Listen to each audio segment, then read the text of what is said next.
about to read Genesis 3, and Genesis 3 is titled The Fall. I have a lot to say about Genesis 3, and I don't know if I should just read or if I should say my commentaries too. But I feel like if I say my commentaries too, we have something to talk about, right? So let's talk about Genesis 3, okay? Now, what did I say about the word now? Now. The serpent was more crafty than any of the wild animals the Lord God had made. He said to the woman, "Did God really say you must not eat from any tree in the garden?" The woman said to the serpent, "We may eat from the trees in the garden, but God did say, you must not eat fruit from the tree that is in the middle of the garden, and you must not touch it, or you will die. You will certainly not. You will not certainly die." Not certainly, right? The serpent said to the woman, "For God knows that when you eat from it, your eyes will be open, and you will be like God, knowing good and evil." When the woman saw that the fruit of the tree was good for food and pleasing to the eye and also desirable for gaining wisdom, she took some and ate it. She also gave some to her husband who was with her, and he ate it. Then the eyes of both of them were open, and they realized that they were naked.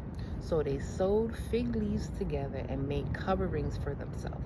Then the man and his wife heard the sound of the Lord God as he was walking in the garden in the cool of the day.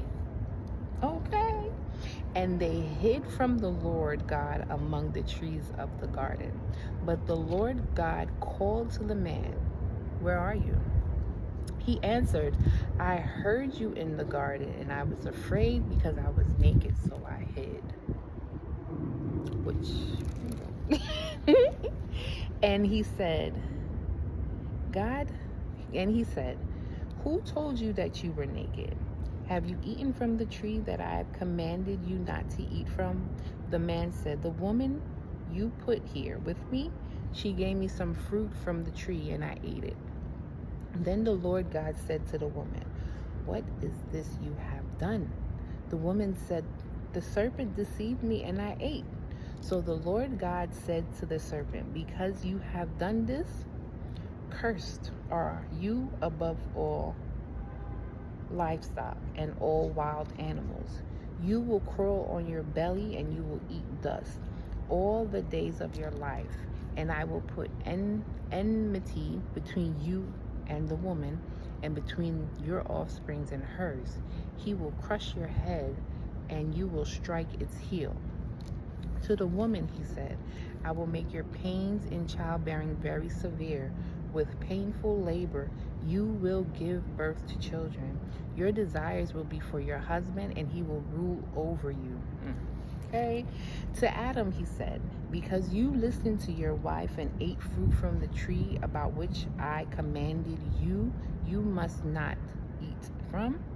Cursed is the ground because of you. Through painful toil you will eat food from it all the days of your life. It will produce thorns and thistles for you, and you will eat the plants of the field. By the sweat of your brow you will eat your food until you return to the ground, since from it you were taken. For dust you are, and dust you will return." Adam named his wife Eve, because she would become the mother of all living. The Lord God made garments of skin for Adam and his wife and clothed them. And the Lord God said, "The man has now become like one of us, knowing good and evil. He must not be allowed to reach out his hand and take also from the tree of life and eat and live forever." So the Lord God banished him from the Garden of Eden to work the ground from which he had been taken. After he drove the man out, he placed on the east side of the Garden of Eden cherubim and a flaming sword, flashing back and forth to guard the way of the tree of life. What is this? Excuse me.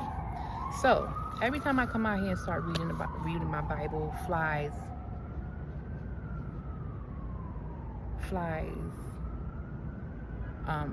start pestering me. Okay, so a couple things about Genesis 3 that I want to talk about.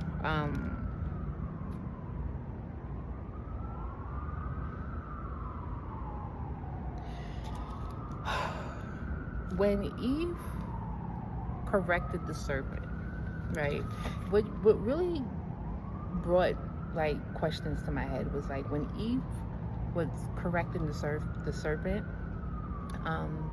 It's like, how did she know? Because she was made after, right? And the only thing that I could come up with is that women actually have strong intuition, and a lot of times us women, we tend to go against our intuition, right?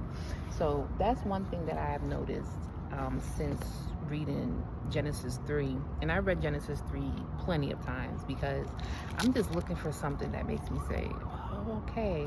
But that's one thing that I know sticks out to me is that Eve was created after Adam, and she didn't get the commandment the way Adam got it. She knew that was a no-no, right? How did she know it was a no-no? The only thing I can say is that she has that womanly intuition. That's the only thing that I can say. Also, you see that God is three things in Genesis 3. God is a provider, a punisher, and a parent. Provider. There's 3 P's that I have for God: a provider, a punisher, and a protector. Right? So he told them not to eat from that tree for a specific reason. Punished. You heard what he put on them. Dried up land. You're going to eat the dust. Children. Childbearing is going to be tough for women. So you heard what he said. But also, in Genesis 3, you see at Genesis 3:7, when they said then the eyes of both of them were open, and they realized that they were naked. So they sewed fig leaves together and made coverings for themselves. Once God finished cursing them, God made Genesis 3:21. The Lord God made garments of skin for Adam and his wife and clothed them. So he made something way more durable than those fig leaves, right? That's just to show that God is a provider. God is going to punish you. Like, he's a 3-in-1, like shampoo. You feel me? Like Head and Shoulders, like he's a 3-in-1. You know, he's a provider, a punisher, and a protector.